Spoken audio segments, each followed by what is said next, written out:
Hi friends, ನಿಮ್ಮೆಲ್ಲರಿಗೂ ಕೂಡ ನಿಮ್ಮದೇ ಆಗಿರ್ತಕ್ಕಂಥ ಯೂಟ್ಯೂಬ್ ಚಾನಲ್ ಸ್ಟಡಿ ವಿತ್ ಪರಶುರಾಮ್ಗೆ ಸ್ವಾಗತ ಅಂತ ಹೇಳ್ತಾ, ಸ್ನೇಹಿತರೆ ನೀವೆಲ್ಲ ಕೂಡ SSLC ವಾರ್ಷಿಕ ಪರೀಕ್ಷೆ 1 ಬರೆದಿದ್ದೀರಿ. ವಿಶೇಷವಾಗಿ ಭಾಳ ಬೆಳವಣಿಗೆ ಕೂಡ ಆಯಿತು.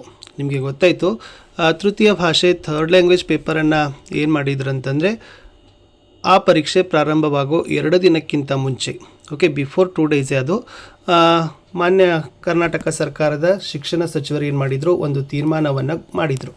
ಆ ತೀರ್ಮಾನದಲ್ಲಿ ಏನಿತ್ತಂತಂದರೆ, ಪರೀಕ್ಷೆ ಬರೀತಕ್ಕಂಥ ತೃತೀಯ ಭಾಷೆಯಲ್ಲಿ ಅಂಕಗಳನ್ನು ಕೊಡೋದಿಲ್ಲ.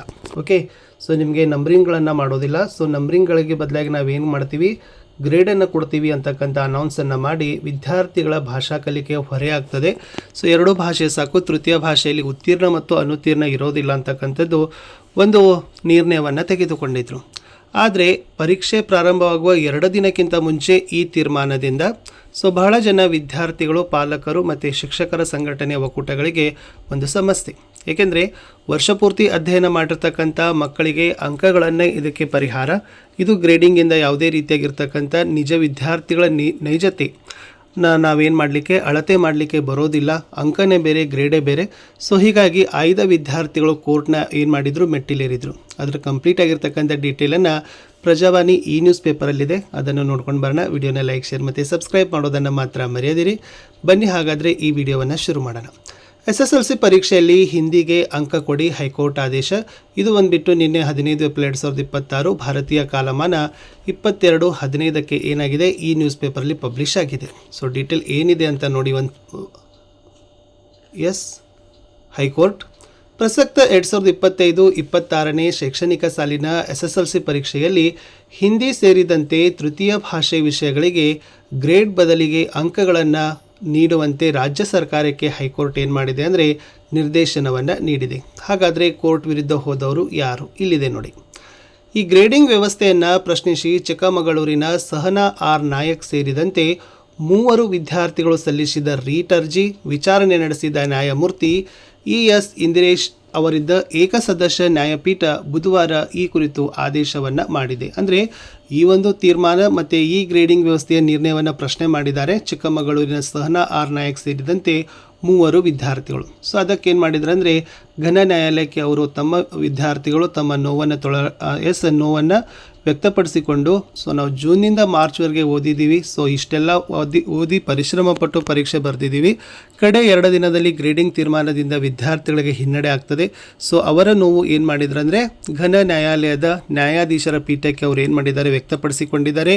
ಅದನ್ನು ಅರಿತುಕೊಂಡು ಮಕ್ಕಳ ವಿದ್ಯಾಭ್ಯಾಸ, ಮಕ್ಕಳ ಶೈಕ್ಷಣಿಕ ಒಂದು ವ್ಯವಸ್ಥೆಯನ್ನು ಅರಿತುಕೊಂಡಿರ್ತಕ್ಕಂಥ ನ್ಯಾಯಪೀಠ ಅದನ್ನೇನು ಮಾಡಿದೆ ಅಂತಂದರೆ, ಅಂಕ ಕೊಡಿ ಅಂತ ಆದೇಶವನ್ನು ಮಾಡಿದೆ.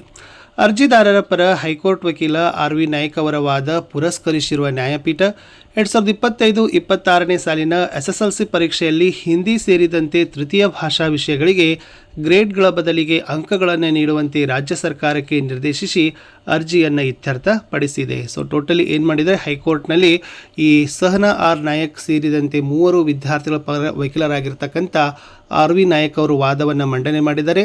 ಅವರ ವಾದಕ್ಕೆ ಪುರಸ್ಕಾರವನ್ನು ಮಾಡಿರ್ತಕ್ಕಂಥ ಘನ ನ್ಯಾಯಾಲಯದ ನ್ಯಾಯಪೀಠ 2025-26ನೇ ಶೈಕ್ಷಣಿಕ ಸಾಲಿನಲ್ಲಿ ಏನು ಬೋರ್ಡ್ನಿಂದ ಒಂದು ಪರೀಕ್ಷೆಗೆ ಅಧಿಸೂಚನೆ ಹೊರಡಿಸಿತ್ತಲ್ಲ, ಅದರ ಯಥಾಸ್ಥಿತಿಯನ್ನು ಕಾಯ್ದುಕೊಳ್ಳೋದು. ಅಂದರೆ ಅಲ್ಲೇನು ನೋಟಿಫಿಕೇಷನ್ ಇತ್ತಲ್ಲ, ಅದೇ ನೋಟಿಫಿಕೇಷನ್ ಪ್ರಕಾರ ರಿಸಲ್ಟ್ ಆಗಬೇಕು ಅಂತಕ್ಕಂಥದ್ದು ಇದು ಯಥಾಸ್ಥಿತಿ ಅಂತ ಹೇಳ್ತೀವಿ. ಸೊ ಅದು ಏನು ಮಾಡಿದೆ ಅಂತಂದರೆ, ಗ್ರೇಡಿಂಗ್ ಬದಲಾಗಿ ಅಂಕಗಳನ್ನೇ ಕೊಡಿ ಅಂತಕ್ಕಂಥ ಆದೇಶ ರಾಜ್ಯ ಸರ್ಕಾರಕ್ಕೆ ಡೈರೆಕ್ಷನನ್ನು ಮಾಡಿದೆ. ಸೊ ಈ ಅರ್ಜಿಯನ್ನು ಕೂಡ ಏನು ಮಾಡಿದೆ, ಇತ್ಯರ್ಥವನ್ನು ಪಡಿಸಿದೆ. ಕರ್ನಾಟಕ ಶಾಲಾ ಪರೀಕ್ಷೆ ಮತ್ತು ಮೌಲ್ಯ ನಿರ್ಣಯ ಮಂಡಳಿ ನಡೆಸುವ SSLC ಪರೀಕ್ಷೆಯಲ್ಲಿ ಹಿಂದಿ ಸೇರಿದಂತೆ ತೃತೀಯ ಭಾಷೆಗಳ ಬದಲಿಗೆ ಅಂಕಗಳನ್ನು ಬದಲಿಗೆ ಗ್ರೇಡ್ ನೀಡಬೇಕೆಂದು ರಾಜ್ಯ ಸರ್ಕಾರ ಇತ್ತೀಚೆಗಷ್ಟೇ ಅಧಿಸೂಚನೆ ಹೊರಡಿಸಿತ್ತು. ಇದು ಒಂದು 3-4 ದಿನದ ಹಿಂದೆಯೇ ರಾಜ್ಯಪತ್ರದಲ್ಲಿ ಏನು ಮಾಡಿದ್ರು ಅಂದರೆ, ರಾಜ್ಯ ಸರ್ಕಾರದವರು ಮಂಡಳಿಯ ನಿಯಮಗಳಿಗೆ ತಿದ್ದುಪಡಿ ತಂದು ತೃತೀಯ ಭಾಷೆ ವಿಷಯಗಳಿಗೆ ABC ಅಂತಕ್ಕಂಥ ಒಂದು ಗ್ರೇಡ್ನ ರಾಜ್ಯಪತ್ರವನ್ನು ಪ್ರಕಟವನ್ನು ಪಡಿಸಿದರು. ಸೊ ಆ ರಾಜ್ಯಪತ್ರ ಪ್ರಕಟವನ್ನು ಇಟ್ಕೊಂಡು ಅವ್ರು ಏನು ಮಾಡಿದ್ದಾರೆ ಅಂದರೆ, ಕೋರ್ಟಿಗೆ ಹೋಗಿ ವಿದ್ಯಾರ್ಥಿಗಳು ತಮ್ಮ ಒಂದು ಓದಿನ ಪರಿಶ್ರಮಕ್ಕಾಗಿ ಅವರು ಏನು ಮಾಡಿದ್ದಾರೆ, ಆ ಬೆಲೆಗಳನ್ನು ತಂದು ಕೊಟ್ಟಿದ್ದಾರೆ ಅಂತ ಹೇಳ್ಬೋದು. ಸೊ ಸಮಸ್ತ ವಿದ್ಯಾರ್ಥಿಗಳ ಪರವಾಗಿ, ಪಾಲಕರ ಪರವಾಗಿ, ಆಮೇಲೆ ಈ ಒಂದು ನ್ಯಾಯಾಲಯದಲ್ಲಿ, ಯಾಕಂದರೆ ಅಷ್ಟು ಸುಲಭವಲ್ಲ, ಬಹಳ ಹಲವು ಶಿಕ್ಷಕರ ಸಂಘಟನಾ ಒಕ್ಕೂಟಗಳು, ಪಾಲಕರು ಎಲ್ಲರೂ ಕೂಡ ಏನು ಮಾಡಿದ್ದಾರೆ ಅಂತಂದರೆ, ಈ ಅರ್ಜಿಯನ್ನು ಸೊ ವಿದ್ಯಾರ್ಥಿಗಳಾಗಿರ್ಬೋದು ಎಲ್ಲರೂ ಸೇರಿಕೊಂಡು ಗ್ರೇಡ್ ಬೇಡ, ಅಂಕಗಳನ್ನೇ ಈ ವರ್ಷ ಕೊಡಿ ಅಂತಕ್ಕಂಥದ್ದು ಹೇಳಿದ್ದಾರೆ. ಸೊ ಅವರ ಒಂದು ವಾದವನ್ನು ಪುರಸ್ಕರಿಸಿರ್ತಕ್ಕಂಥ ಘನ ನ್ಯಾಯಾಲಯದ ನ್ಯಾಯಪೀಠ ಸೊ ಆದೇಶವನ್ನು ಕೊಟ್ಟಿದೆ. ಸೊ ಮುಂದೆ ಏನು ಸರ್ಕಾರದ ನಡೆ ಆಗೋದನ್ನು ನಾವೆಲ್ಲರೂ ಕೂಡ ಕಾದು ನೋಡಬೇಕಾಗ್ತದೆ.